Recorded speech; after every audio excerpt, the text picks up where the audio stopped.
पालकमंत्र्यांचं कार्यालय जर महापालिकेत होतं तर मग पालकमंत्री काय करत होते? कारण महापालिकेवर तुमचा वर्चस्व राहावं, अंकुश राहावा, ठीक आहे, तुमचं तर तुमचं वर्चस्व, पण त्याने काय दिवे लागले? सर्व मार्गाचा अवलंब करून सत्तेवर आला. त्या किंग एडवर्ड केईएम हॉस्पिटलच्या ऐवजी तुम्ही नवं हॉस्पिटल बांधा. तुम्हाला तुमचं नाव द्यायचं असेल सुधीर भाऊ मुनगंटीवार हॉस्पिटल, तरी आमचा पाठिंबा आहे. कारण या शहराचे महापौर पावसात पाणी साचतं काय हे बघायला गेले तर त्यांच्या डोळ्यासमोर महापालिकेचा कर्मचारी गटारात पडला राव. पण इथे वाल्याबरोबर तुम्ही पण होता, एकाच कोंबड्यावर बसत होता. जयंत पाटील यांनी सत्ताधारी पक्षाच्या 293च्या प्रस्तावावर भाषण करताना भाजपचे अक्षरशः वाबाडे काढले. भाजपची मुंबई महापालिकावर सत्ता येताच भाजपने कसं वाटोळं केलं याचा पाढा जयंत पाटलांनी वाचून दाखवला. 2021-22 मध्ये BMCच्या ठेवी सुमारे 91,000 कोटी होत्या. त्याच 2025 ते 26 मध्ये त्या घटून 79,000 कोटी इतक्या झाल्या. जवळपास 12,000 कोटी हे गायब झाले. महापालिकेच्या बिल्डिंगमध्ये पालकमंत्र्याचं कार्यालय होतं. पालकमंत्र्याचा काय उद्देश होता? काय दिवे लावले? वारंवार सांगून सुद्धा तुम्ही निवडणुका घेतल्या नाहीत. या काळात तिजोरीवर डल्ला मारण्याचं काम भाजपने केलं. बादशाहच्या मनात आले म्हणून शहरांची अवस्था काय केली ते बघा. शहराच्या महापौर पावसात पाहणी करायला गेल्या तर त्यांच्या डोळ्यासमोर व्यक्ती गटारात पडला. आज विरोधी पक्षातील लोकप्रतिनिधींना निधीच दिला जात नाही. एवढे छोटे मन ठेवणे योग्य नाही. एक चुकीचा पायंडा सरकार घालत आहे, असा जोरदार समाचार जयंत पाटलांनी घेतला. मला सांगा, 21-22ला BMCच्या ठेवी 91,690 कोटी होत्या. 25-26ला त्या घटून 79,498 कोटी इतक्या झाल्या. म्हणजे सुमारे 12,192 कोटीची घट झाली. एप्रिल 26 अखेर ठेवी आणखीन कमी झाल्या आणि 77,810 कोटी रुपये राहिल्याचं वृत्त आहे. म्हणजे अध्यक्ष महोदय, फेब्रुवारी ते एप्रिल या 2 महिन्यात 3,639 कोटीची घट झाली. याच्यावर आपण कधी बोलणार? एवढे पैसे खर्च करण्याचा एकट्या आयुक्ताला अधिकार आपण देऊन बसलो. लोकप्रतिनिधी नसल्याचा दुष्परिणाम. आणि पालकमंत्र्यांचं कार्यालय महानगरपालिकेत होतं लोढा साहेबांचं. पालकमंत्र्यांचं कार्यालय जर महापालिकेत होतं तर मग पालकमंत्री काय करत होते? काय उद्देश होता की पालकमंत्र्याचं कार्यालय महापालिकेत न्यायचं कारण होतं? कारण महापालिकेवर तुमचा वर्चस्व राहावं, अंकुश राहावा, ठीक आहे, तुमचं तर तुमचं वर्चस्व, पण त्याने काय दिवे लागले? नगर विकास खातं तुमच्याकडं नाही आहे, तुमच्या भारतीय जनता पक्षाकडे नाही. ज्यांच्याकडे आहे त्यांच्या अधिकारात ही नगरपालिका होती असं हिंट करण्याचा प्रयत्न अमित साटम विधानसभेचे सदस्य आहेत, पण त्याचबरोबर महापालिकेतील भारतीय जनता पक्षाचे मुंबई शहराचे अध्यक्ष पण आहे. खरं तर अध्यक्ष महोदय, मुंबई, ठाणे, कल्याणपूरचा उल्लेख न करता सर्वच महापालिकांचा उल्लेख त्यांनी करायला पाहिजे होता. कारण राज्यभरात ह्या महापालिकांची अवस्था तीच आहे. शहरं बकाल झाली. मागच्या 4-5 वर्षात अनेक IAS अधिकारी जरी नेमले तरी त्यांचा प्रभाव प्रशासनावर पडला का नाही माहीत नाही, किंवा ते त्या सगळ्यात गुरफटले गेले. आणि म्हणून आम्ही 22 सालापासून सांगतोय की प्रशासक राज बरोबर नाही, निवडणुका घ्या, लोकांना अडचणीला सामोरं जाणं गरजेचं आहे. पण तुम्ही निवडणुका घेतल्या नाहीत का? तर तुम्ही नुकतेच सर्व मार्गाचा अवलंब करून सत्तेवर आला. तुम्हाला तुमची छबी सुधारायची होती. निवडणुकांना सामोरे जायला तुम्ही घाबरत होता आणि त्यामुळे तुम्हाला काळ पाहिजे होता. या काळात या शहराच्या तिजोरीवर डल्ला मारण्याचं काम झालं. हे अध्यक्ष महोदय आपण लक्षात घ्या. एक शेर मला आठवतो, सुधीर भाऊ, लगाकर आग शहर को, सुधीर भाऊ,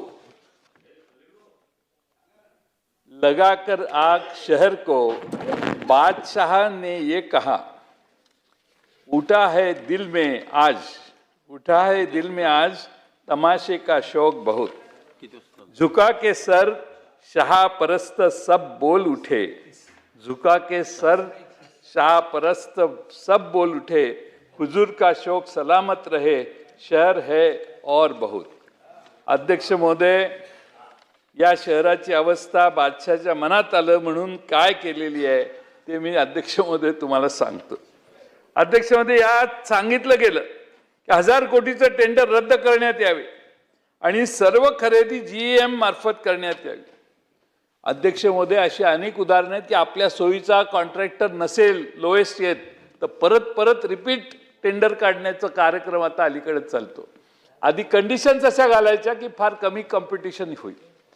ठरवायचंच, तू हे काम घे, तू हे काम घे, तू हे काम घे, तू तिकडं भर नको, तू तिकडं भर, असं सगळ्यांचं मॅनेज करायचं आणि मग टेंडर काढायचं. आणि सगळ्यांनी 4 ठिकाणी टेंडर भरायचे, ठरल्याप्रमाणे सगळ्यांना टेंडर वाटण्याचा कार्यक्रम होतो. रिंग होते आणि रिंग होते, तिथल्या स्थानिक आमदारालाही माहीत नसतं, काहीच माहीत नसतं. हे वरूनच सगळं कार्यक्रम महापालिकेच्या स्तरावर होतो आणि त्याचा परिणाम हा होतो की अतिशय सुमार दर्जाची कामं मुंबईच्या माथी पडायला लागलेली आहेत. इथल्या कुठल्याही सदस्याला विचारा, कामाबद्दल समाधानी आहेत का? बर, 5000 कोटीचं काम 8000 कोटीला, 500 कोटीचं काम 900 कोटीला. अध्यक्ष महोदय, माझी विनंती आहे, मंत्री महोदयांनी उत्तरात जाहीर करावं की मागच्या 4 वर्षात झालेल्या कामाची चौकशी करणं, व्हॅल्युएशन करणं, क्वालिटी तपासणं, हे काम पुढच्या 6 महिन्यात साटम साहेब तुम्ही करा. तुम्हाला ह्या सगळ्याचे उत्तर मिळतील. पुन्हा कधी आयुष्यात प्रशासक नेमला असेल कुणी तर त्याची ताकद होणार नाही, एवढे चौकशीतून महत्व किंवा मुद्दे बाहेर येतील. अध्यक्ष महोदय, खरं म्हणजे आपण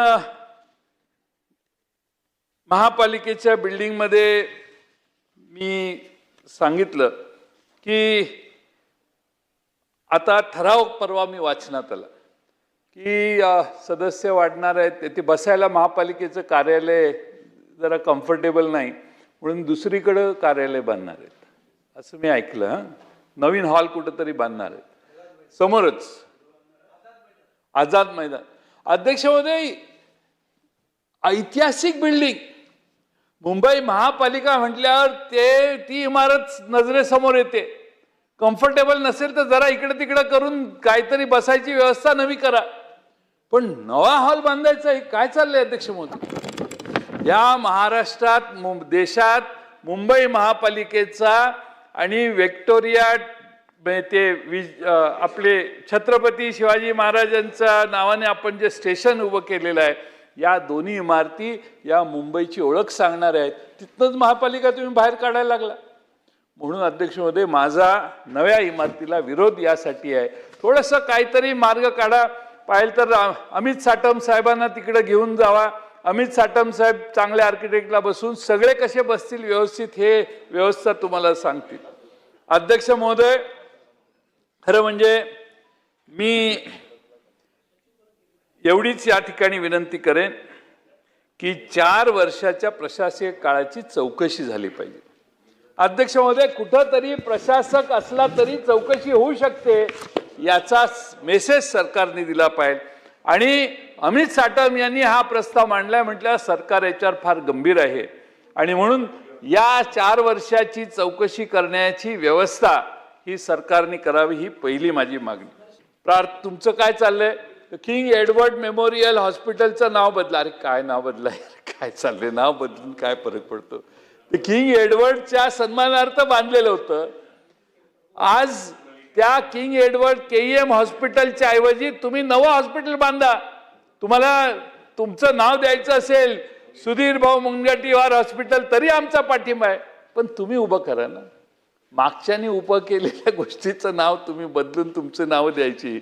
आणि म्हणून माझं म्हणणं, स्वच्छता आणि सुविधेचं या हॉस्पिटलमध्ये ऑडिट करावं. अध्यक्ष महोदय, अजून यात एक सांगण्यात आलं की मुंबई क्लीन लीग चालू करण्यात यावी. चांगली कल्पना आहे.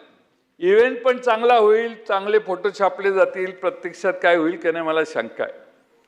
कारण या शहराचे महापौर पावसात पाणी साचतं काय हे बघायला गेले तर त्यांच्या डोळ्यासमोर महापालिकेचा कर्मचारी गटारात पडला राव.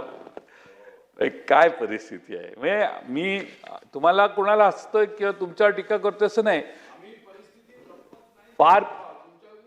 फार पॅथेटिक परिस्थिती आहे. आणि त्यामुळं आमच्या वेळी लपत होतो म्हणून तुम्हाला आणलंय. आता बघू काय काय, आता एक जण गटारात पडला, अजून काय काय होतं ते कळेल. पण अध्यक्ष महोदय, खरं म्हणजे ही लीग कागदावरच राहील अशी माझी शंका आहे.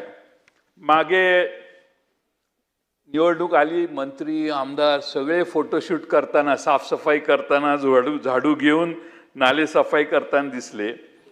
इलेक्शन झाली, फोटो काढले सगळ्यांनी, सत्ता आली, विषय संपला. आज पूर्ण मुंबई तुंबत आहे. मग अशा विधानसभेच्या अध्यक्षांनी जे बोलणं केलं की सगळीकडे पाऊस जोरात आहे. पाऊस आहे म्हणजे आज पाऊस असेल तरी पावसावर मात करायचे उपाय त्यांनी भाषणात सांगितले असते. ते घेऊन उद्या सकाळी 9 वाजता चर्चा महापौरांच्या किंवा महापालिकेत केली असती तर सोल्युशनचा आम्हाला काही इथल्या लोकांना काही कळत नाही असं समजून तिकडं काम चाललंय का काय. पूर्वी काय होतं, मुंबईच्या व्यवस्थेत तुम्ही नव्हता असं नाही, तुम्ही पार्टनर होता. शिवसेनेचा महापौर आणि तुमचा त्यांना सपोर्ट, हे नातं तुमचं शिवसेनेची आज नाही, गोपीनाथराव मुंडे, प्रमोद महाजन असतानापासून या शहरात आहे. त्यामुळं जर काही पाप झालं असेल तर त्यात तुम्ही सहभागी होता, आणि नसेल झालं तर हे 4 वर्षातच झालंय. हे 4 वर्षाच्या नावानं बिल फाडून त्या 4 वर्षाची चौकशी आपण करावी अशी माझी विनंती करतो. आणि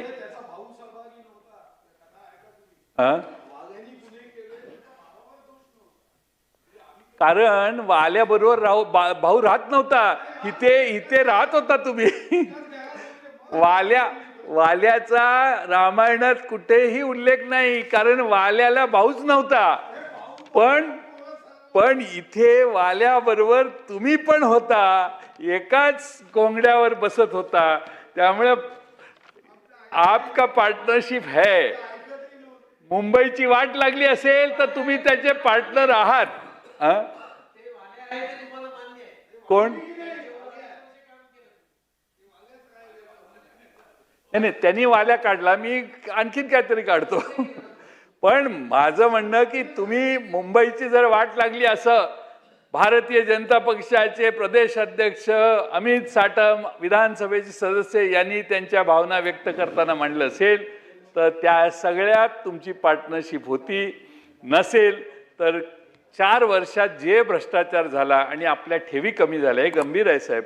अध्यक्ष महोदय, 2000चे प्रोजेक्ट 3000 करायचे आणि कार्यक्रम करायचे, हे बरोबर नाही. आणि त्यामुळं सदस्य अतुल भातखळकर साहेब हे मांडून थकले.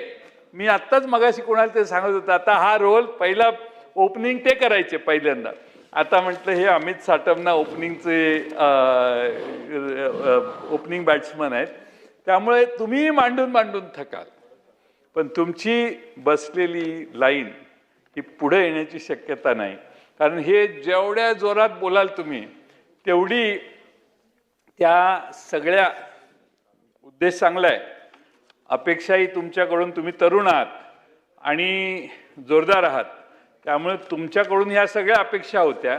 त्यामुळं सरकारला मी तुमच्या या प्रस्तावावर विनंती करतो की तुम्ही जे जे मुद्दे मांडले त्या सगळ्याची पारदर्शीपणाने चौकशी करा. जे चुकीचं आहे ते चुकीचं आहे सांगा. अजून सुरुवात आहे, 4 महिने झाले, काही विशेष नाही. 5 वर्षाच्या कालखंडात मुंबई महापालिका स्वच्छ करण्याची संधी भारतीय जनता पक्षाला आहे. भ्रष्टाचार मुक्त महापालिका आहे आणि पारदर्शी, कुणालाही मॅनेज न होता टेंडर मिळतं असा संदेश जाणारी व्यवस्था फक्त महाराष्ट्रात आणि भारतात मुंबई महापालिकेत आहे.